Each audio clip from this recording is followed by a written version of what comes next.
In this lesson, we're going to talk about congruent polygons.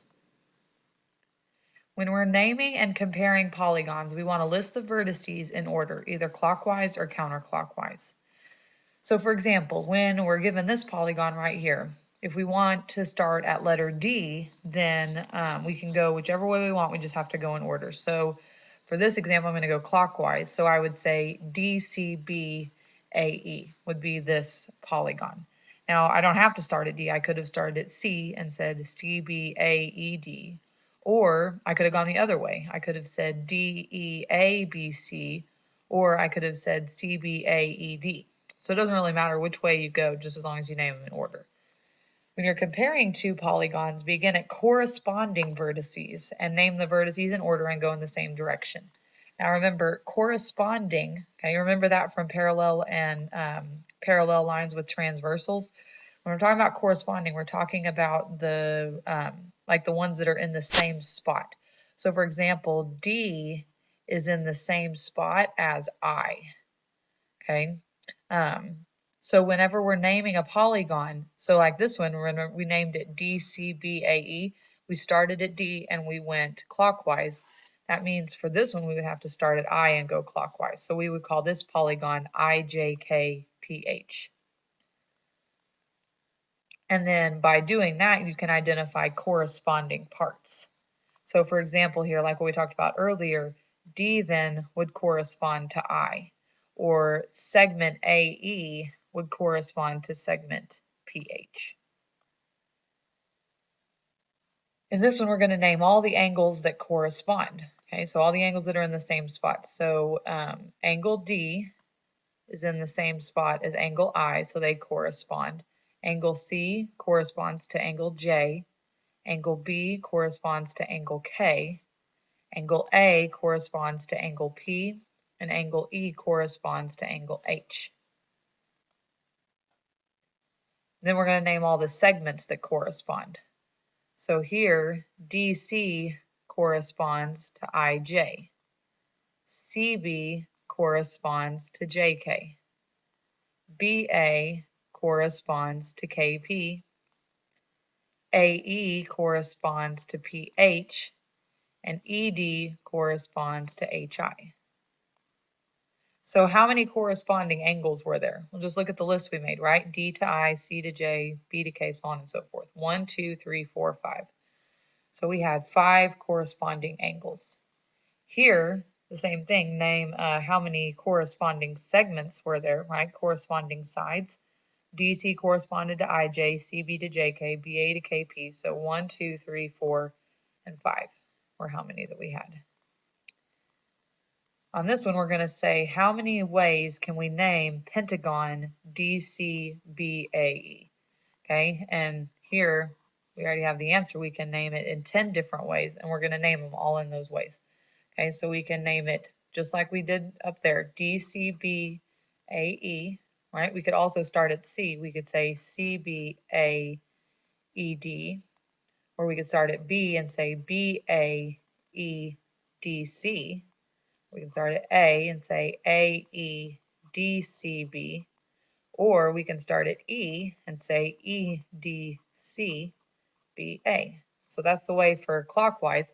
We can also go counterclockwise. So again, if we started at D, we could say DEABC, or starting at E, we could say EABCD. Starting at A, say ABCDE. Starting at B, we could say BCDEA, or starting at C, we could say CDEAB. So those are all the different ways that we could name pentagon DCBAE. The polygon congruence postulate, okay? This is one of those postulates that we need to remember for our proofs, okay? You're probably going to see this in a proof. If each pair of corresponding angles is congruent, and each pair of corresponding sides is congruent, then the two polygons are congruent, right? So it's saying if all of our angles are the same, right, they're congruent, and all the sides are the same, right, then the two polygons are the same or congruent. So say we're given that these polygons are congruent. Remember, if they're congruent, they are exactly the same. That means that all of the corresponding angles are congruent and all of the corresponding sides are congruent, okay? Corresponding, right? That means A is the same as E, B is the same as F, D same as H, C is the same as G. Do not say that all sides are congruent and all angles are congruent. It's important that you use the word corresponding angles are congruent, right? Because A is equal to E, but A is not necessarily equal to F, right? So only the corresponding angles are congruent, not all the angles are congruent. So this would be your congruent statement, right? We would say A, B, C, D is congruent to E, F, G, H. Okay, for parallelogram, P, Q, R, S is congruent to parallelogram N, M, N, X, W. Determine what each of the following is congruent to. So segment NX, right, we're looking for corresponding, right, that they're in the same spot. NX is in the same spot as QR, so NX equals QR. Angle W is in the same spot as angle S, so angle W is congruent to angle S. Segment RS is in the same spot as XW, so RS equals XW. Angle P is in the same spot as angle M, so angle P equals angle M. And then parallelogram RSPQ, okay, we started at R and we went clockwise, so RSPQ would be congruent to XWMN. Okay, so I started in the same spot, right? R is in the same spot as X, and I went clockwise. Okay, for this one right here, we're given that quadrilateral FGHI is congruent to quadrilateral QRST. Okay, so F and Q are corresponding, G and R corresponding, H and S, I and T, and then the sides as well. Okay, then we want to find the given values. Okay, so the measure of angle R. Okay, we want to find this angle right here. Now R corresponds to G, so we know the measure of angle R, right? If G is 105 degrees, then R also has to be 105 degrees. Okay, for the measure of angle S, okay, we're going to find over here the measure of angle S is given to us, right? It's 96 degrees. Okay, now we want to find the measure of angle F. Okay, now if we look at this one, right, it corresponds to angle Q. Well, we don't have angle Q, right? So this one is going to require a little back work from, the stuff that we've learned in previous units. Okay, so in order to find F, right, we need H right here. Okay, now if we look down here, we know that S, right, is 96 degrees. So we know that H is 96 degrees. Now, remember our formula, right, about finding what interior angles add up to, right? The sum of the interior angles equals 180 times n minus 2, right? And this is a square. It has 4 sides. So we have 180 times 4 minus 2, which is 180 times 2, which is 360. So we know that this whole square has to add up to 360. So we're going to take all of our angles and that are on the inside, and we're going to add those up first. Okay, so we're going to say 105 plus 96 plus 82, and that is going to equal 283. Well, we know that the square equals 360, so we're going to take 360 minus 283, and that's going to give us 77. So we know that the measure of angle F equals 77 degrees. For this one, it wants to know what segment FI is. Okay, well, if we look over here, Fi is corresponding to Qt, so Fi is going to equal 8 units. Because it doesn't tell us what unit is, so we say 8 units. And then we want to know what QR is right here. Well, QR corresponds to FG, so we would say that QR equals 9 units. In this one, we're given that triangle ABD is congruent to FEC, and we want to find the given values, okay? So on this one, okay, it's important to notice, right, that these triangles are mirror images of each other, right? So ABD is congruent to FEC. So what that's saying is that A is congruent to F, right? A to F, but B, right, since they're mirror images, B is congruent to E, and D is congruent to C, okay? So if we want to find the measure of angle E, okay, like what we just talked about earlier, E is congruent to B, so the measure of angle B is 72 degrees, so we know the measure of angle E is 72 degrees, okay?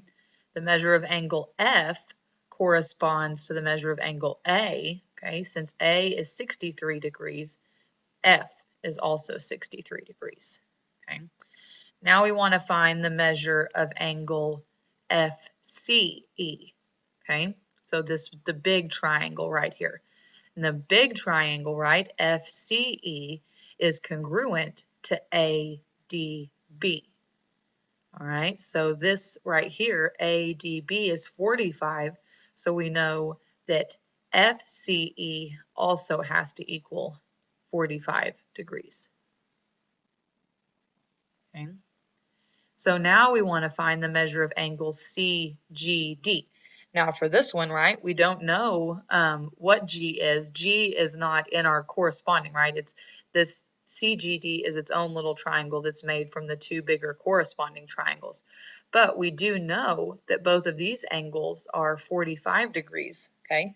And just a little review from this unit, right? If we know that both of these angles are 45 degrees, right? This is an isosceles triangle, right? So anyway, so just a little back, and we'll use that here in a second. So just keep that in your mind. So remember, we know that the sum, right, the sum of the interior angles of a triangle equals 180. So if we take 45 plus 45, we know that that equals 90. If we take 180 minus 90, we know that it equals 90. So the measure of angle G is 90 degrees, right? So it's a right angle. And then the measure of angle AG, excuse me, yeah, okay. The measure of angle AGC, okay? If we look here, right, this 90 degrees right here, right, it forms a linear pair, right? AGC forms a linear pair with CGD, right? And we know that a linear pair adds up to 180. So if CGD is 90 degrees, right, 180 minus 90 is also 90. So we know that this is also 90 degrees, okay? All right, so now we're going to look at corresponding sides. All right, so now we're going to look at BD right here. Okay, now we know, right, CD equals 8. So really what we're wanting to figure out is what BC is, right? Now, remember our segment addition postulate, right? Here we have ED and we added CD to it, right? We added 8. Okay, well, the same way works with segment subtraction, right? If we added CD to both sides, right, BD is congruent to EC, so we know that they're the same length, so we know that BC has to equal 10, right? So in order to get BD, we would just take 10 plus 8, and it would equal 18 units. Okay. Now we want to figure out what AB is. Okay, AB corresponds to FE, right? And we know that FE equals 12, so AB will also equal 12 units. Okay. And then for FC, all right. Now remember earlier when I was talking about, oh, well, never mind. We don't even need that. Okay, if we look here, right, at AD, right, AD is congruent to FC, right? We're given AG, which is 14, and we're given GD, which is 5.7, right? So this total AD is going to equal 19.7. And since AD is congruent to FC, then we know FC equals 19.7 units. And that is the end of congruent polygons.